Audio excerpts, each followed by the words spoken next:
Hey you guys, welcome to Daydreaming with Alfonso. You're daydreaming? Day drinking, not daydreaming. Day drinking with Alfonso and Vanessa. Where's our drinks? Well, our drinks is the deep waters that we're going to be talking about. I still need a drink. Because as I hear with other couples, like Pastor Matt said today, is when he was out in Hawaii, he said arguments always happen when you're somewhere. When we go on vacation, and I think that was our first marriage. It's called vacation argument. Remember, yes. It's a thing. It is a thing, and so that's where we first started to know that in our commitment with each other, how we had to get adjusted to who one another is, and that was our. We had many opportunities before that, but that was the first one that I know that we needed tools in order to... Tools. You said it so properly. Tools. To adapt to each other.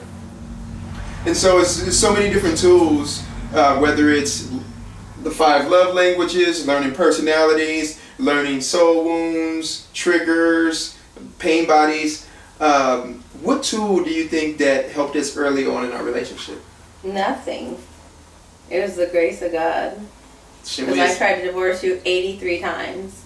Hanging on by a thread. So I don't think we had any tools, and that's why it got progressively worse before we took a turn. The tools we tried to use were marriage conferences, our pastor came over, we listened to YouTube videos, and it was all just advice. It was just advice, you should do this and you should do that, or spend more time together, make a schedule. And it was like, okay, none of this stuff is working. Go to a marriage conference and we argue about the points at the marriage conference. So none of that was working. So really the point of this podcast for me is we found what worked, and it involves self-awareness, and it involves self-awareness first, and then the ability to understand another human being's hardwiring. So that's really the most important thing, because if you know yourself and you're triggered by your spouse, you don't blame your spouse anymore. You understand that your trigger is about you. It's not about your spouse.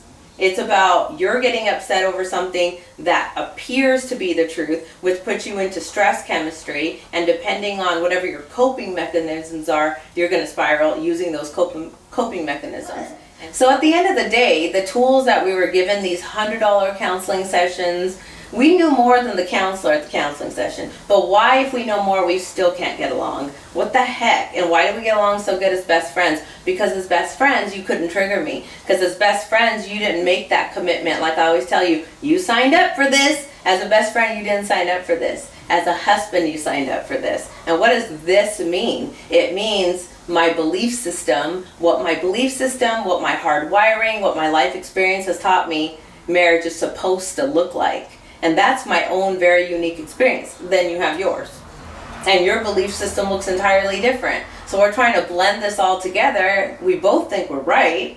But at the end of the day, nobody's wrong. Because the way you're made, the way I'm made, those things aren't wrong. The things that are quote unquote wrong, and I use that term lightly, is the way we see things, our perspective, because life experience can skew that. So the only way to fix that perspective that we use to attack one another is truth. And the only way to get to truth is to reverse engineer the problem. So like an example would be when you used to train a group of 30 women, and they would come to you like, oh, Alfonso, my shoulder, oh, this or that. Or I'd see you, yeah, good job, encouraging them. And then we're in the gym, and my brain is already looking for a reason to feel like you treat them better than me. So since I was looking for it, and since I'm a 4 and have abandonment issues, and since I'm a 3 and I'm an overachiever, and it seemed like they were getting more praise than I was, so they must be doing better than me, the sky was falling. Was there any truth to that? None. So it's a trip, because once you get married, my 3 with a secondary 4 is marrying a 5 with a secondary 8. And if you don't know that, and you don't know why you do what you do, and you don't know why they do what they do, all your brain wants to do is protect, protect, protect. So it's telling you, oh no, red flag, red flag. And so that's why the first year of marriage, I wanted to divorce like 7 times because I thought, protect, protect, protect. Little did I know that nothing was wrong. And so that's why counseling is good. But how good is it if you don't know yourself? How good is it if you're not self-aware and self-actualized? How good is it if these beliefs you have that were downloaded into you from childhood aren't even your own, that you're not even standing on your truth? So then you enter a marriage and you don't know yourself, you don't know the other person, you just think you do, and they don't know themselves, and you're trying to do togetherness. Yep. And so you hit on a key point. So the Enneagram was one tool that helped us learn ourselves. And that's why we'll be talking about this on this podcast. Another thing was that you said is the counseling that we got. How is a counselor going to help you in a relationship when you don't even know yourself? If you look at what people need, and that's the reason why I feel inspired to do this podcast, is people need tools to help in their relationship with themselves. And like a personality tool helps you learn yourself. At the same time, what motivates me about learning myself is, one, I like learning about myself, but 2, I'm the observer. I like learning about people, especially my spouse, because I want to learn how to communicate with people, because the observer, the 5, is not particularly good with people. They're not. But you can learn it, how to be good with people. Introvert personalities, they can be good with their 1 or 2 special friends or whatever, but they're not good generally with people or with crowds or something like that. And so that was a hole that I seen in my game by being an introvert personality. I was like, okay, this is a really good tool. And plus, my type of personality wants to learn everything about the world and just get into different places of learning different things. And this was very exciting for me to learn. So I know that we're both going to be excited when we're teaching other people about the Enneagram. But back to your point about, we had counseling, we had different counseling. And I remember one time we went to a counselor, paid $100. And after we left from the session, the lady referred us to a book. She said, have you guys read Gary Chapman, The 5 Love Languages? Was like, been there, done that. Yeah. We already read the book. But even the 5 love languages, which is super good information, but it doesn't do you any good if you don't know yourself.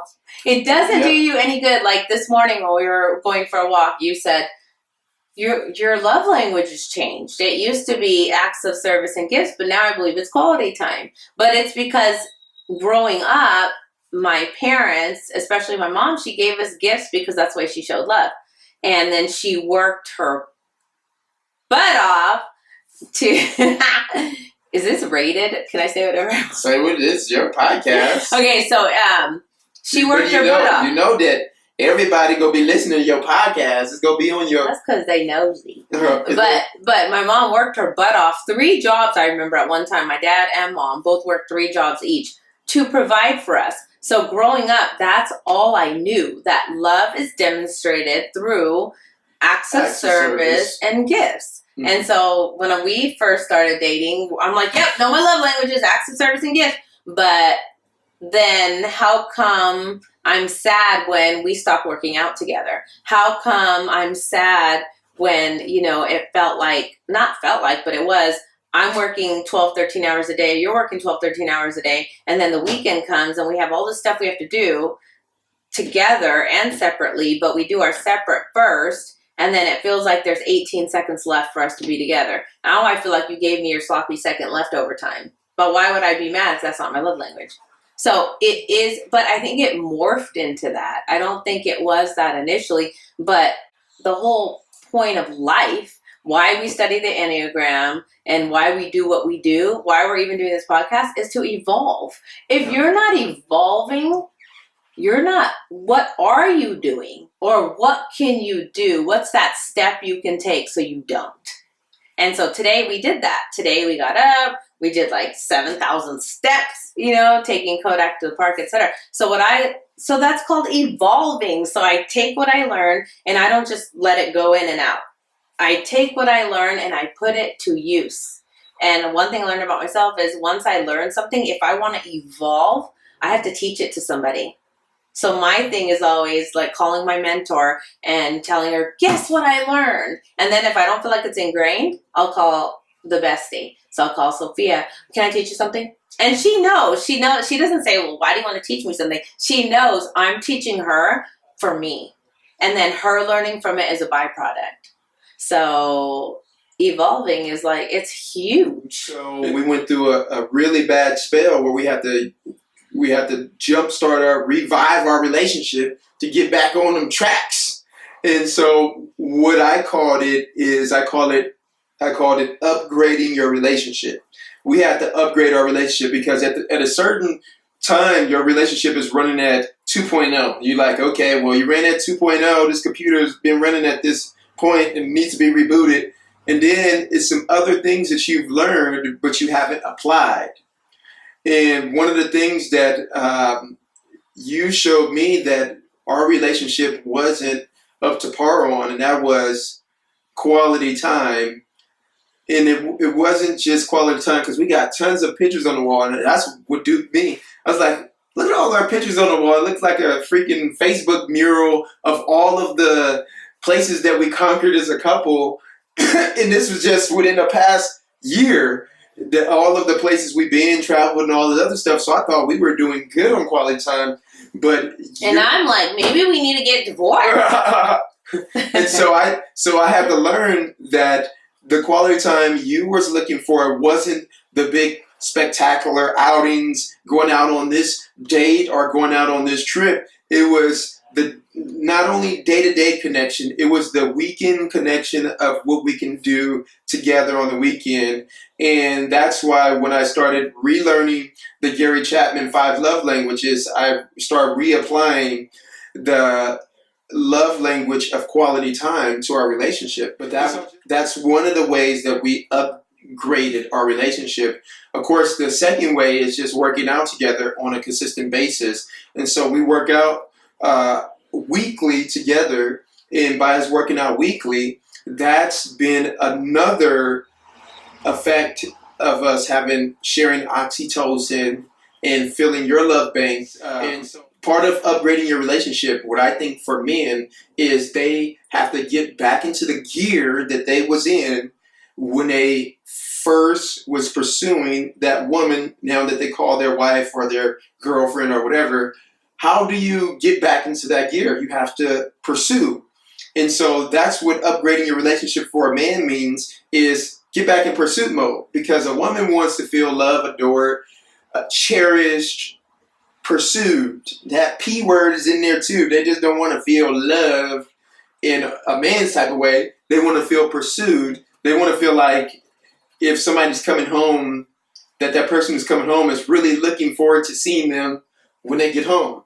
They want to feel like when they're at work, that the person that's going to call them and check on them while they're at work is going to say, hey, well, once we get home, I'm going to be looking forward to you. I got a little special something, or I got this movie that I want to watch, or I got this podcast that, something exciting that shows that you're pursuing this relationship with them that builds upon the good foundation of love. Love is just the foundation. You got to put some stuff in that foundation to keep that momentum going. I know I did a couple of things. I got you allergy meds, and it was something else to make sure that you felt better. And then I came back with the pursuit, like on my horse, like coming back for you.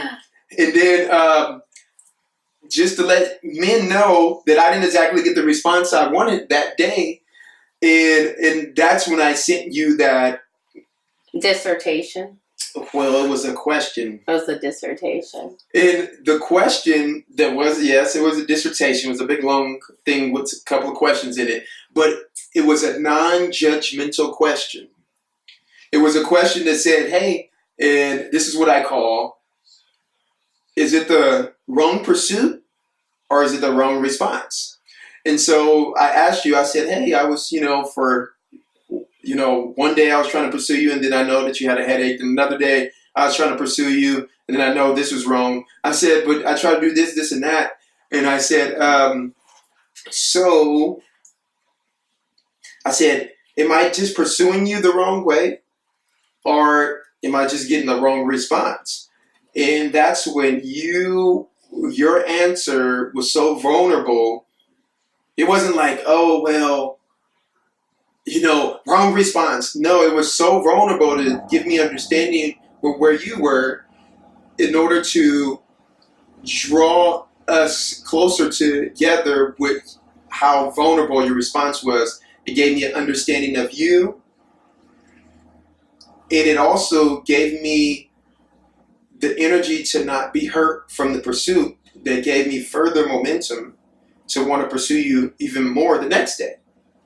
So even if a man is pursuing, he's trying to upgrade his relationship, he's getting in pursuit mode, and he doesn't get the response that he wants, by him getting an answer and response that's so vulnerable that gives him understanding of what his wife is going through, it would help him have the energy to keep up with the pursuit and not say, try to pursue her, it didn't even work, so I'll just go play video games, I'll just go watch sports, I'll just go do my own thing.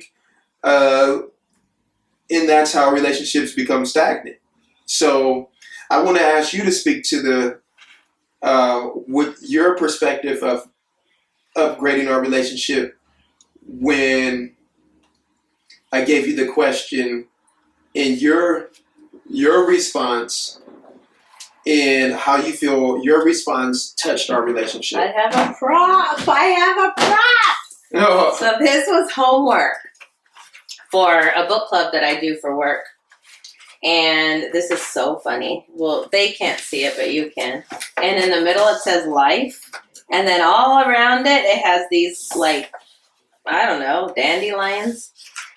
And you're supposed to rate it between 1 and 7. So it has health, career, family, spiritual, relationships, romance, travel, adventure,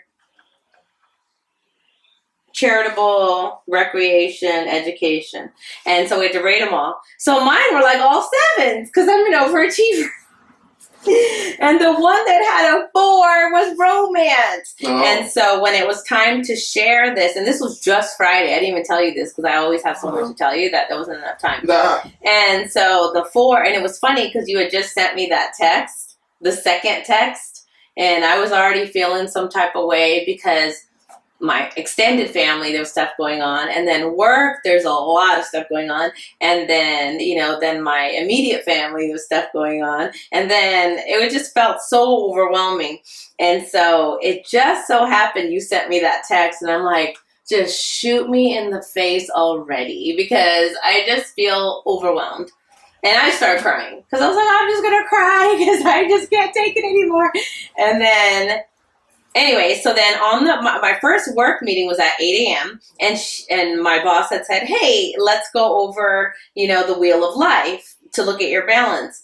And she goes, did anyone rate low in any area? And so I raised my hand. I said, yeah, me. This probably doesn't have anything to do with work, but it's romance. I suck. I'm working hard. I've got a lot going on at work, and I lost my balance. I said, I haven't been feeling well, and I got, dealing with stuff with my kids, and then I have, stuff with extended family, and it's too much. And when you're an overachiever, you want to do great in every area. You don't skimp out on certain areas. So then I spoke up and I said, because I'm doing great in all these other areas, my romance is going downhill. And I said, and that's terrible because if what's most important to you is suffering, your balance is off. And so my response, that's so funny that you asked that. So my response to you was, I suck. I said, I suck. I said, the onus is on me. No, first I want to give you credit for asking. But if you would have approached me like, what's your problem? Been doing all this stuff and you're not reciprocating. I've been like, well, you know what? It would have been so easy because the brain, it always goes back to the brain. It wants to defend itself. The brain is like, protect, and it's not even just the brain, it's the ego. The ego's like, protect, And so because you posed it in a way that was so non-threatening, it was just like, I'm sad. And then I was like, no, don't be sad. It's me. So at the gym, before you even texted, I was like, man, I'm not doing good. How can I pull out of my rut? And then you sent me that text, and then I wrote back and said, it's all me.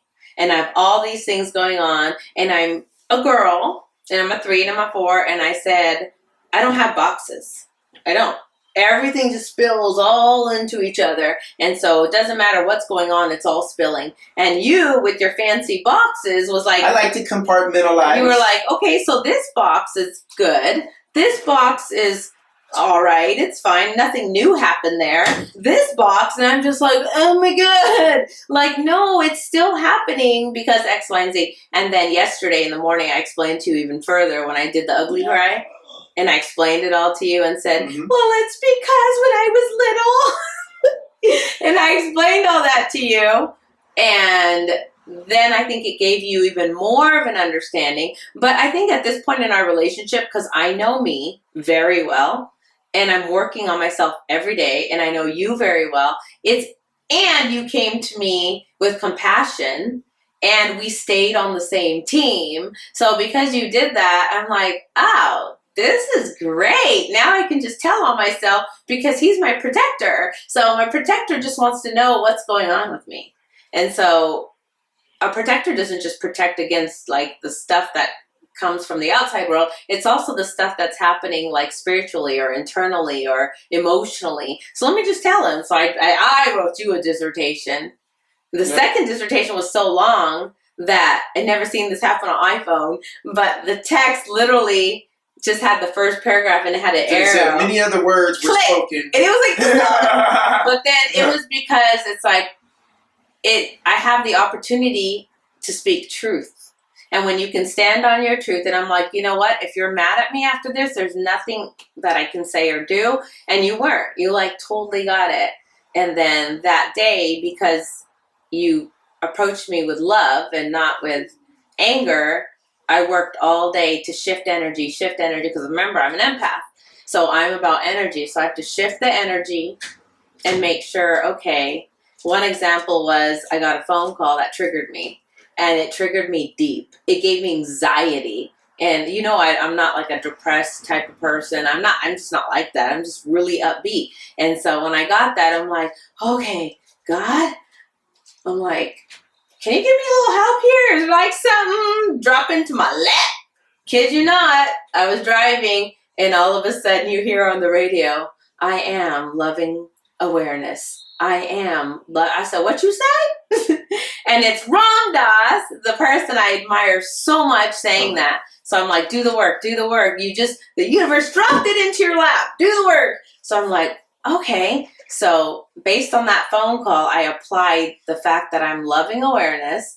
And then it turned out to be a beautiful situation. And then I just kept doing that throughout the day. Okay. We're not doing this podcast for work or for a business or for we're not benefiting. We're doing it because we want to pay it forward. We're doing it because if somebody would have told us this stuff the first year, and then the subsequently, of course, the next few years were a lot better, and this is like the best year. But if we would have had these tools early on, it would have saved us a lot of heartache. So that's why it is good for us to do a podcast like this, is because we do want to equip people with tools, people who are in our same situation, first year of marriage, going through struggles that will put them on the brink of divorce. And if they just had the right tools to, one, know themselves, tools to, especially if you go to counseling and then that doesn't work, that really makes you feel like, oh, well, it's really no help. So it was so good that God was in our corner, as he still is, giving us all this information and all the grace and all the love for each other. It literally falls into our laps, at the right time. And we think, oh my gosh, we've learned the greatest information on the planet. And then we have, and then we'll get more. Yeah, we're going to get into real deep stuff, because when we went to counseling, one of the things that they didn't talk about, no matter if we went to paid counseling or if we went to church counseling, is they didn't talk about how things can be deeper than just making arrangements, or just reading a book. And so one of the things was that's good to talk about, and that we'll talk about on this podcast, and we'll save it for later information. But we want to talk about things that will make or break a couple. Triggers. Everybody has triggers. Soul wounds. When something happens drastic, some trauma happened to somebody. Like my dad died. Yes. It created a soul wound. It creates a soul wound. How you know if somebody has a soul wound? If they think about that memory and they cry, or if something happened in that memory that they wasn't healed from yet, and it does cause them some emotional agony. Like reliving it all over again. Yep. So I couldn't even say my dad. Like, I couldn't even say that before. And now I'm like, yeah, my dad was dope. Still feel his presence. Like, I can do that now. Because it's no longer a soul wound. And a lot of counseling didn't hit on that. And so that's what we're going to do. We're going to just drop little seeds. We're going to pick up the seeds and plant it in their garden. Fine. And we're going to talk about pain bodies. Pain bodies is when somebody's triggered by something and that attitude proceeds, and they're in this belief of, this is what, I'm so hurt because I think this is the truth. So all women are like this. All men are dogs. And they go on with this attitude. The difference from a pain body and just a regular trigger is a pain body is an attitude that can continue for weeks. It could continue for months. It can become part of your personality. It can become part of your personality, where this person, now every time that they get in this situation, or every time they think about this certain thing, for example, when she were talking about fitness, she's like, I was training, 20 girls or whatever. That, just thinking about that situation, or being in that situation, even if nothing's happening, it'll cause this attitude, it'll cause all these triggers, it will cause pain in a person. Physiological changes in my body as a result of a false story that I was telling myself, because there's been so much adultery in my life that surrounded me, and adultery always impacted me. And I'll just say that just to keep it kind of light. But nothing was happening, but I got sick. I lost about 20 pounds. My head looked too big for my body, all based off of something that wasn't real. And it was just in my head, because I'm just used to men, wanting their cake and eating it too. So having a wife and then still wanting to go out and do their thing with other women and, that type of thing. So then I just thought that was the norm. So I thought, oh, you really have your cake and eat it too, huh? And really, at the end of the day, he was just operating in his gift and teaching people, like you were teaching people how to do fitness and keeping it fun and keeping them motivated, and you were doing nothing wrong.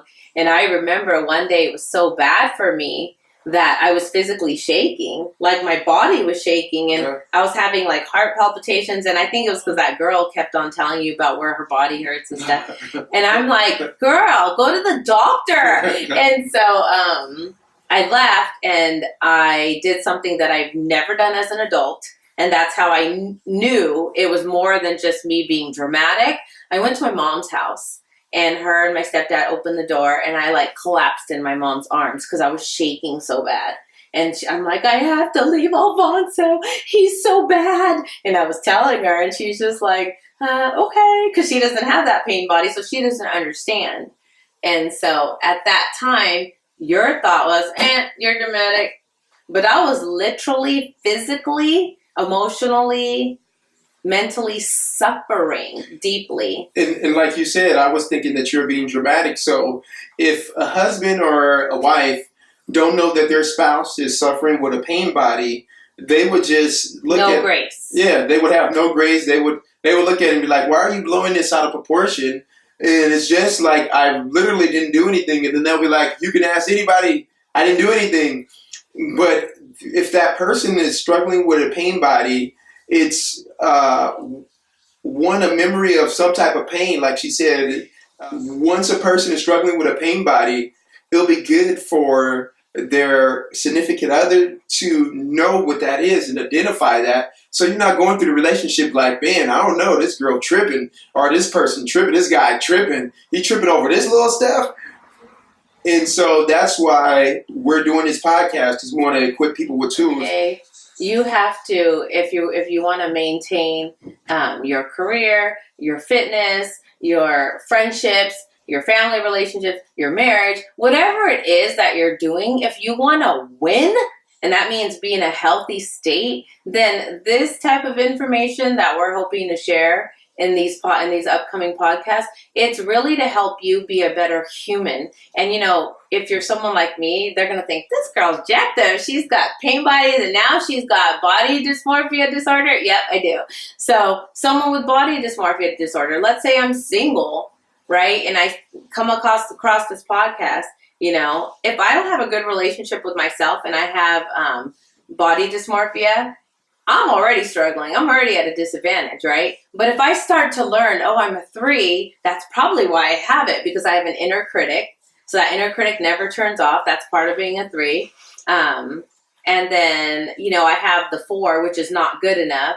And so how can I be successful in fitness? How can I be motivated to eat right if I'm so hard on myself, right? So now it's affecting your wellness. If I'm not eating right, I'm starting to deal with chronic disorders and issues with my body. Now my health is impacted. So your relationship with yourself is so important, because you can't evolve if you don't know what's going on. You can't evolve if you don't know how you're hardwired.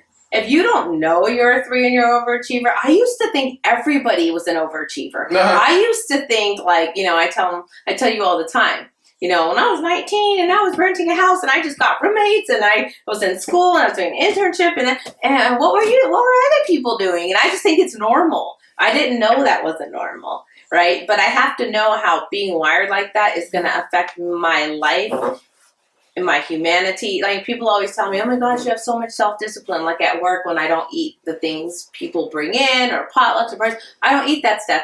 I don't have all this willpower. It has nothing to do with that. It has everything to do with knowing myself. I know myself so well that I know the impact of every decision. And that's how at 45 I can maintain fitness. They say in your 40s it's all downhill. I mean, no, it's not. Learn yourself. Learn your biology. Learn your psychology. Learn your hardwiring. You learn those things about yourself, you are so going to be winning as a single.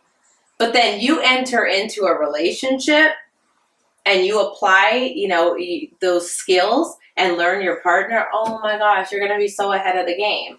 So me, I'm all about I love relationships, but just life in general is all about love and connection, love and connection, love and connection.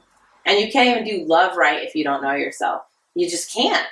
Especially if you come from an Indian culture like I did, where there's so many rules, right? And those rules, if you break them, there's so much shame. And we joke about that shame all the time. We joke about it, but it's real. So I'm not as free and as evolved as I want to be when it comes to, my love connection, because of how I was taught and what the culture taught me. So basically, in order to win at life, there's a lot of unlearning you have to do.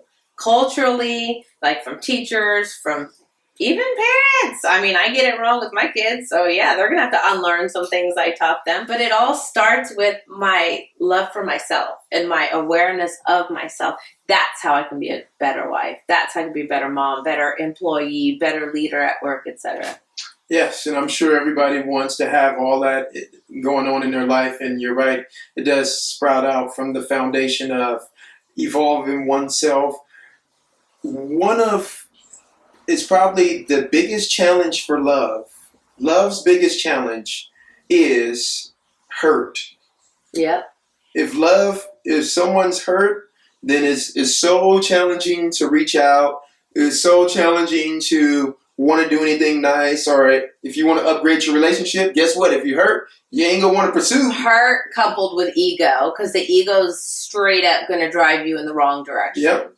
And so for that reason, that's where self-healing comes in effect. Is if you're healing yourself of whether it's soul wounds, pain bodies. If a person is healing themselves, just evolving themselves in general, or just getting to know their own personality, their triggers, all that stuff, that can untangle all of that hurt that's in their heart that causes them to hold on to certain beliefs, to where love would have so much of a great challenge to go on the other side of the fence or reach out to love other people. And it would allow them, by untangling all that stuff, to love themselves, because by loving yourself, it does give you a lot of grace to overflow that love on other people. One way you know when you don't like yourself is your jealousy levels are really high. Because I started to figure out, the more I learned about myself and the more I started to love myself, like, I'm not putting makeup on, I don't care what I look like. That comes from me learning myself, because my truth doesn't come from makeup, like, or a look, right? Like, I think beauty radiates from within giving. Yeah, but service. My thing is that I didn't have anyone speaking into my life like this. And if I did, I wouldn't have made all the stupid mistakes. But then I take those mistakes and I turn them into alchemy. And I think alchemy is like, and that's one of the things I want to come from this podcast, is alchemy. If you haven't read The Alchemist, you need to read it. But alchemy is so beautiful, because it's taking, and that's literally what we're doing, it's taking all the jacked up, we're going to have so many crazy stories. I don't even think people are going to believe us. They were so whack. Because Punjabis are wacko. And I did some wacko stuff in my pain. But it's kind of boring now that I don't do that stuff. Maybe I should do yeah, right. Okay. So but anyways. wait, no, but we take the pain from all those situations and we turn it into purpose. And that purpose, if it reaches one person and they're like, oh my God, you mean, oh, that's why I do that? Wait, I can fix this? Without being misjudged, without being mislabeled. Because as we went through it, I was mislabeled and misjudged. I was said to have potentially being bipolar. And I'm like, you wasn't bipolar all that time? I know, I'm like, but I didn't take any medicine, so where'd the bipolarism go? And now all those things that I'm healed of, my whole life's hurt from the time I can remember through when we got married, is being healed. That's alchemy, is being healed through our marriage. It was healed through the first few years. And now I find little tidbits of stuff that's not healed, because it'll make me feel a certain type of way. But I try to pause and become loving awareness to that situation and just observe it and be like, how cute, you're still tripping. Oh my God, how cute, you still have that. Come here. Let's work on this. I'll help you. You know, or one of the things I do is I always talk to my inner child. You know, and I tell my inner child, like, no, back then you were scared and you had to do this stuff to survive, right? Like in school or at home or whatever I had to do to survive is how I became this type of adult. But now I tell my inner child, since my real name is Verinder, I'm like, look, Verinder, so what if you were the last one to get picked when they picked sides at, you know, when they had 2 team captains and they all got to pick and I was always the last one standing. You know, back then, oh my God, I wasn't good enough. But now I tell my inner child, but you're safe now. You don't have to worry. So if your husband's training someone, it don't mean he's picking that person. It's okay, young Verinder. You're fine. That's your inner child who had to protect herself. I'm free. I'm okay. Nothing's going to happen. That we got things to come where we're going to be diving into all the stuff that we talked about. We talked about the Enneagram. We talked about triggers, pain bodies, soul wounds. We talked about, what else we talk about? Love languages. So those are just some of the tools. At the same time, you're going to get to know us better. We get to share our gifts and our passions. You could gossip about all the stuff we said. Because we actually don't care. But so what would you say is something that you would want to be a takeaway for somebody who was listening to today's message? You're not supposed to ask me questions that you didn't prepare me. But a takeaway is there's always hope. There's always a way. So for me, the takeaway is if you can believe it and be hopeful in something, whether it's improving your relationship with yourself, understanding yourself better, so you can just be a more successful human, so you can continue to evolve, it's possible. And you don't have to spend $150 an hour to do it, right? Mm-hmm. And even if you don't have that many friends, or maybe your circle's not evolved, so you're really remaining stagnant because they're not evolved. Like me personally, and you can attest to this, a lot of my growth came from humans I've never met and I'll never meet in my life. And they have changed my life. And those are all tools. And so I didn't feel hopeless when we first got married because I thought you were wrong and I was right. And I was like, well, I'll just leave and then everything will be fine. Now I realize that wherever we go, we take ourselves with us. And so whatever issues you have, even though you think it's the other person, they're going to continue to manifest in all relationships, including the relationship with yourself. So my takeaway is know that there's hope. And if you keep listening, if they keep listening to this was kind of all over the place because it was initial, and I think this is like all over the place. No, I think this is practice. Like you're not going to do anything with it anyway, so I don't really even care. Well, we're going to keep this as our first podcast, or maybe we will use it. Well, we may use it. So the thing is, we're seeing what we need to do as we analyze this podcast. We want to see is the lighting right. Or it's dark. I can see it's dark. Yeah, it looks kind of dark. But also we want to see if we need individual mics or I want the background. Mic. I want them. I'm a 3. Okay. I want a mic. I want a headphone. I want to look like. So we're going to take this and we're going to grow from it. But this is our first podcast, and it's going to give us momentum to analyze what we need to do to add to something that's already good. So my takeaway is if you're watching this, if we use it, I don't know, but if they're watching it, dude, you got this. Like, for real. I mean, I'm going to get hecka hood with it because as many issues that I had, and I'm a 3, so that's why people watching that know me forever can be like, what are you talking about? You look like you always tell me from the outside in, like, not even from the outside in, from the inside in. You always say, you look like the best life. You always tell me that. Best life ever. But that inner fitness, like we talked about earlier, I don't care about the cuts and striations and bulk. And if the inside's not right, it's going to reflect on the outside. And so... So with saying that's where people need help at, and that's why we do this podcast. I didn't mean to interrupt you. No, I was done. Yeah, but... Samuel's walked by 73 times. I can't even imagine what he would need from his room to the kitchen 73 times. Like, seriously. But so application with this podcast is just like if you go to counseling, and we're not self-proclaimed counselors. I am. We are mentors, just like other people have mentors. Mentors is just somebody you have that can speak into your life. We have stories, and they're powerful stories. And so we are mentors, and that's what we are. And a lot of things that happen in a relationship or that happens in life, if you were to go to a counselor and pay your little $1.50 an hour or what have you, guess what? They're going to give you one nugget that could possibly change your marriage, change your life or whatever. So that one nugget you can get from anywhere. We gonna give you some nuggets here. Now, if it's something so serious where the nuggets you're getting from us or the nuggets you're getting from other places as you're talking to mentors in your life and listening to different podcasts, if it's something so serious where you need personal help, please go get some counseling. Please go get personal help. And we do believe in counseling.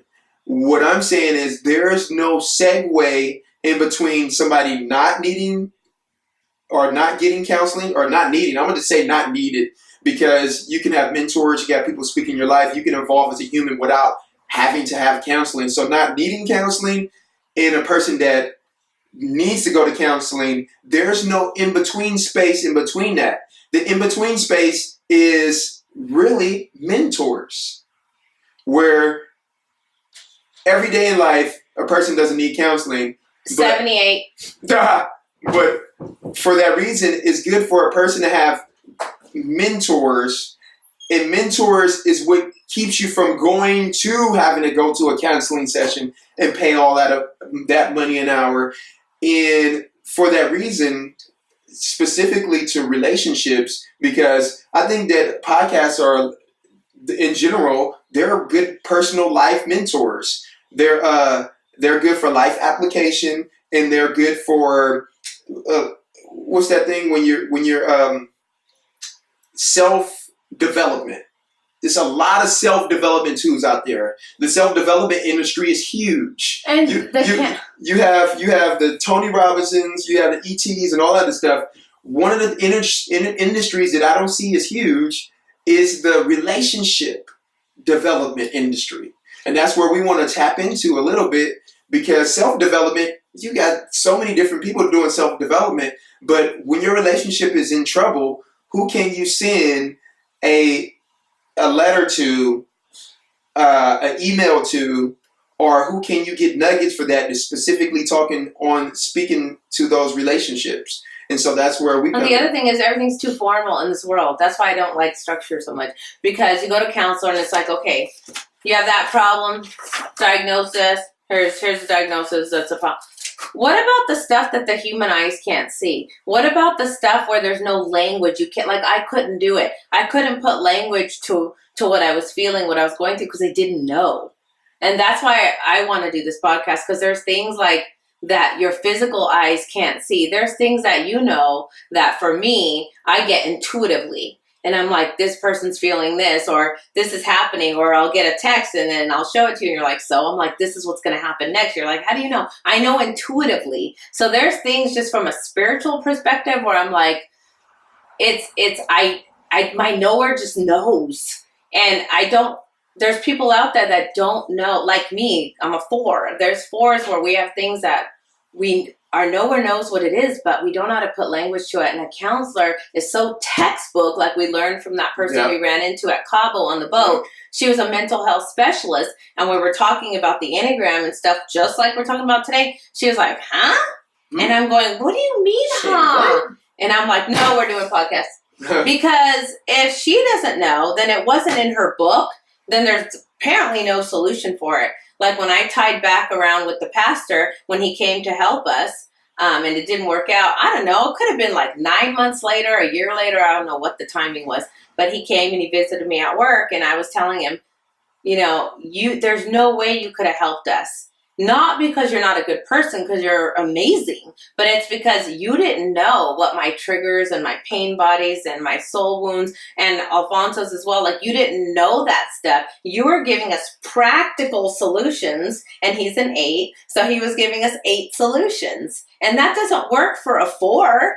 A 4 is like, I feel worse now. And so my thing is, there's things that sometimes you just can't put words to, and you just think you're broken, and you think something's wrong with you, and nothing's wrong with you. It's just a bunch of stuff to just, like you said, untangle.